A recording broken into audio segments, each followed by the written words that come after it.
با برنامه خبری و تحلیلی اخباری آزادی خوش آمدید. سلام بیننده عزیز. امروز 19 فوریه است. سرخط چندی از گزارش‌های برنامه. دادگاه پرونده به اصطلاح قصدی تبادلات را دیگر باره بررسی می‌کند. سیاستمداران شناخته تاجیک از حکم شکایت بردند. دونالد ترامپ رئیس جمهوری آمریکا ولادیمیر زلنسکی را تنقید کرد و گفت او میتوانست به جنگی در اوکراین راه ندهد. میگویند ما را دعوت نکردید. 3 سال وقت داشتید. امکان بود جنگ سر نشود. باید سازش میکردید. چقدر پول میفرستند و چند نفرند؟ چرا مقامات تعداد مهاجران تاجیک در روسیه را پنهان می‌دارند؟ معلومات مهاجرت وزارت مهنت میبرند. ما نداریم معلومات برادر عزیز. چند چهره شناخته در تاجیکستان که با اتهام قصد تبادلات دولتی به زندان محکوم شدند از حکم دادگاه شکایت بردند. در این باره یک منبع در دادگاه عالی بر رادیو آزادی خبر داد. پیوندان 3 نفر از محکوم شده ها هم تصدیق کردند که از حکم به زینه بالایی دادگاه شکایت بردند. مولا رجب یوسفی با جزئیات بیشتر از شهر دوشنبه. با اطلاع دریافتی رادیوی آزادی، دعوای چهره‌های شناخته از قرار زینه اول دادگاه بعد از 13 فوریه به زینه کاساسیون دادگاه عالی سپرده شده است. همه 9 نفر از آنهایی که در دایره پرونده تبادلات به سالهای طولانی زندان محکوم شدند، از بالای قرار دادگاه شکایت بردند. به اطلاع یک منبع ما در دادگاه عالی، یک قسم محکوم شده ها هفته گذشته و چند نفر دیگر 17 فوریه شکایت خود را به دادگاه عالی سپاریدند. پیوندان 3 نفر از محکوم شده ها هم به رادیوی آزادی گفتند از حکم دادگاه شکایت کردند. دادگاه عالی تاجیکستان روز 5 فوریه 9 نفر را با اتهام خیانت به دولت و قصد تبادلات از 8 تا 27 سال به زندان محکوم کرد. همه آنها در دادگاه اتهام قصد تبادلات دولتی را رد کرده بودند. پرونده کوشش تبادلات و غصب قدرت در تاجیکستان در ماه ایون سال 2024 با بازداشت رئیس حزب دموکرات و وکیل پارلمان سید جعفر عثمانزاده آغاز شد. آنها با کوشش به زور گرفتن حکومت، برانگیختن کینه عداوت، قلابی و خیانت به دولت گناهکار شدند، هرچند خودشان از آغاز اتهام را رد کرده بودند. مرافعه این افراد پس درهای بسته و بدون حضور پیوندان گمانبران برگزار شد. با وجود واکنش‌های زیاد، نمایندگان دادستانی کل و هم دادگاه عالی درباره قضیه جزئیات نمی‌دهند و میگویند که پرونده مخفی است. آشکار نشدن جزئیات پرونده و پس درهای بسته برگزار شدن مرافعه گمانزدها در پرونده تبادلات شبهه و گمان را به حرفهای مقامات به وجود آورده است. مولا رجب یوسفی، رادیوی آزادی، دوشنبه. بسیاری از محکوم شدگان منصبداران سابق و سیاستمداران شناخته هستند، از جمله اکبرشاه اسکندرف که از سال 1991 تا سال 1992 رهبری موقتی تاجیکستان بود. او و 3 نفر دیگر از جمله شاکرجان حکیموف معاون رئیس حزب سوسیال دموکرات به 18 سال زندان محکوم شدند. رخشانه حکیموف خبرنگار و مادری 2 کودک خردسال به 8 سال زندان محکوم کردند. بنابر پس درهای بسته برگزار کردن محاکمه، شبهه و گمان درباره واقعی بودن پرونده و دلیل‌های مفتشان زیاد است. برنامه را با یک گزارش بین المللی ادامه می‌دهیم. دونالد ترامپ رئیس جمهوری آمریکا گفت که رهبری اوکراین میتوانست 3 سال پیش بعد تجاوز روسیه به کشورش راه ندهد. دونالد ترامپ در این باره پس از آن صحبت کرد که روز 18 فوریه پس از 3 سال جنگ در اوکراین نخستین بار دیپلمات‌های بلندپایه آمریکا و روسیه در عربستان سعودی با هم بیش از 5 ساعت گفتگو کردند. همکارم شهلای گلخوجه گزارش خبرگزاری رویترز را تقدیم می‌کند. دونالد ترامپ پرزیدنت آمریکا گفت عیب مقامات اوکراین بود که به حمله روسیه راه دادند و با راه مذاکره از جنگ پیشگیری نکردند. ترامپ روز سه‌شنبه در قرارگاهش نشست نماینده‌های روسیه و آمریکا در عربستان سعودی را خلاصه کرد و به دعوت نشدن اوکراین به این نشست نیز واکنش نمود. میگویند ما را دعوت نکردید. 3 سال وقت داشتید. امکان بود جنگ سر نشود. باید سازش میکردید. ماه فوریه سال 2022 روسیه به خاک اوکراین حمله کرد، حمله‌ای که پس از انجام جنگ دوم جهان در اروپا سابقه نداشت. ترامپ کیف را تنقید کرد که برای قطع خونریزی بروقت‌تر گفتگو را آغاز نکرد. مذاکرات نارسید باید سالها پیش آغاز میشد و به از دست دادن زمینی کم به تلفات زیاد و به از دست دادن شهرهای خودشان. پس از مذاکرات در سعودی، ترامپ گفت که باوریش به صلح بیشتر شد و شاید تا آخر ماه با ولادیمیر پوتین واخورد. او گفت باید در اوکراین انتخابات نو برگزار شود چون مهلت پرزیدنتی ولادیمیر زلنسکی آخر سال گذشته به پایان رسیده است. قانون‌های اوکراین به برگزاری انتخابات در شرایط جنگی اجازه نمی‌دهد. زلنسکی سفرش به سعودی را که این هفته در نظر بود به تأخیر گذاشت. منابع رویترز گفتند که او به خاطر مشروعیت نبخشیدن به گفتگوی روسیه و آمریکا از سفرش دست کشیده است. مقامات اوکراین به تأکید میگویند که سرنوشت اوکراین نباید به حضور این کشور بررسی شود.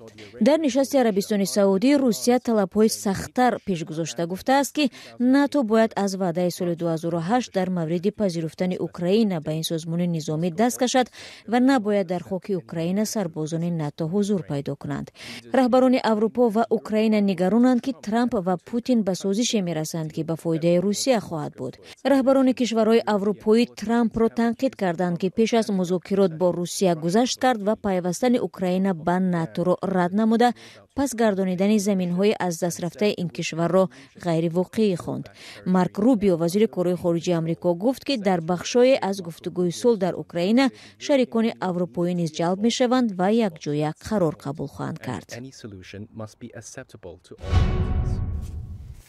برمیگردیم به تاجیکستان. در تاجیکستان که کشوری مهاجر فریست به حساب می رود، ظاهراً گفتن آمار درباره آنها برای مقامات سخت‌تر می شود. چند سال پیش حکومت گفتن حجم پول را سری دولتی نامید که مهاجران می فرستند. امسال کار به جای رسیده است که می خواهند تعداد خود مهاجران کاری را هم نگویند. بنا به آمارهای گوناگون سالانه تقریباً 1 میلیون نفر از مردم تاجیکستان برای کار به روسیه می روند.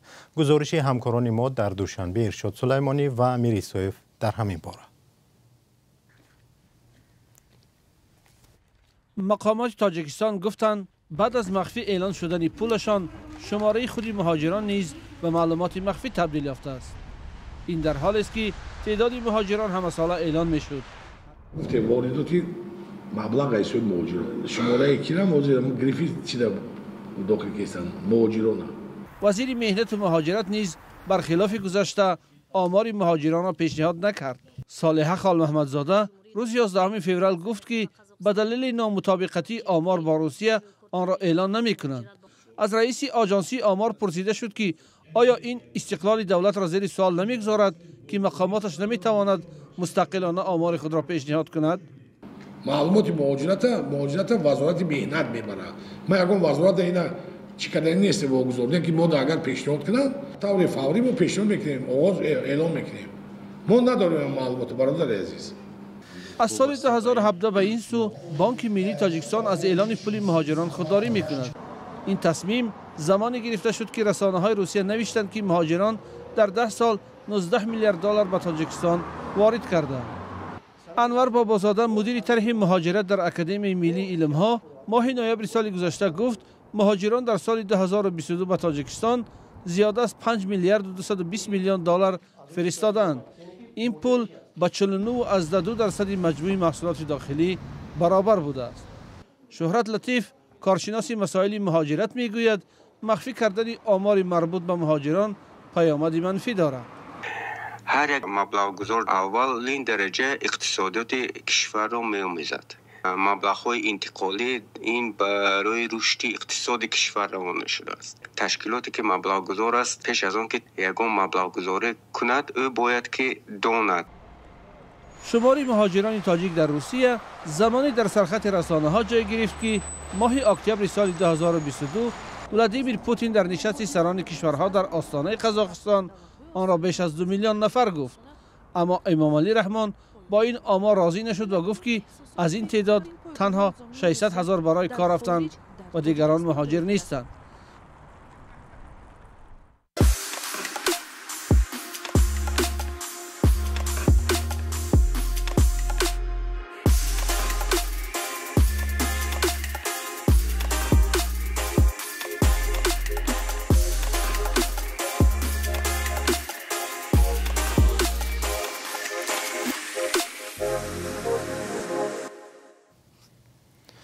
در یک شهر ولایت سوخت که زمانی شوروی آن را شهری دربسته می‌گفتند، قرار است با کمک چینی‌ها چند کارخانه صنعتی باز شود. مقامات تعریف می‌کنند که کارخانه عظیم‌ترین با خرج 50 میلیون دلار بنیاد می‌شود و صدها ساکن استقلال جای کار می‌یابند. اما درباره آلودگی هوا و شرط و شرایط تأسیس کارخانه کسی چیزی نمی‌گوید. فرزان محمدی گزارش می‌دهد. مساحت کارخانه 70 گکتار را فرا گرفته و در صورت فعال شدن آن بیش از 200 نفر ساکن محلی با کار تامین خواهد گردید. این کارگاه اساساً کندنی‌های کوهی شرکت تاجیکستان و چین شهرک زرنسا را کارکرد می‌کند و هزینه آن 50 میلیون دلار آمریکایی گفته می‌شود. در این کارخانه در آینده اکومولاتورها برای نقلیات استحصال کرده می‌شود. این شرکت سال 2007 با سرمایه دولت چین تأسیس یافته است و به استخراج سرب و روح و میز مشغول است. این چنین با تکنولوژی چینی ها در شهر استقلال کارگاه های دیگر نیز امسال به فعالیت آغاز خواهند کرد. در پهلوی این کارخانه ها دو کارخانه تأسیس داده شده است. این هم باشد کارکرد آهک سنگ، استحصال آهک. کارخانه ای که تأسیس داده شده است در اون 400 تن آهک در یک شبانه روز می‌برند. کارخانه آهک استقلال و تاج آهک در زمینه کارخانه متالورژی بنیاد می شود. در مجموع هر دو این کارخانه نیز 200 نفر را با جای کار تامین نموده در دهه مهنت آباد شهر استقلال جایگیر خواهند شد. قیوم جان محمودزاده رئیس این شهر به روزنامه‌نگاران گفت که در صورت فعال شدن این کارگاه‌ها شهر استقلال از ورطه دستنگری یا سوبونسیونی بیرون می‌براید. شهر استقلال سال 1938 از جانب مسکو در اطراف کارخانه زریا وستاک حاضره نوری خاور برای استحصال مواد سوخت موشک ساخته شده است. این شهر دربسته محسوب می‌یافت و در آن عمدتاً متخصصان و کارگران روستبار کار و زندگی می‌کردند. با وجود آنکه در حدود شهر استقلال تقریباً 50 میلیون تن پسمانده یا پرتوهای رادیواکتیو را به اصطلاح گور کردند، بعد صاحب استقلالی تاجیکستان اهالی این شهر از حساب دیگر ساکنان ولایت افزود. استخراج معدن یک بخش اساسی اقتصاد تاجیکستان است و این بخش مهم اقتصاد اساساً در دست چینی هاست. شروع از سال 2010 چین به شریک تجارتی و سرمایه‌گذار و قرض دهنده عظیمترین خارجی تاجیکستان تبدیل شد. امامعلی رحمان در جریان یک سفر دولتی رهبر چین سی جینپین به تاجیکستان گفته بود که در دوام سال 2007 تا 2023 چین بیش از 4 میلیارد دلار سرمایه‌گذاری کرده، فعلا در کشورش بیش از 700 شرکت با سرمایه چینی فعالیت می‌کند. وابستگی افزاینده تاجیکستان از همسایه شرقیش تا رفت بیشتر این نگرانی ها را ایجاد میکند که با افزایش نفوذ چین دوشنبه توان بازگردان قرضهای هنگفتش از این کشور را نخواهد داشت.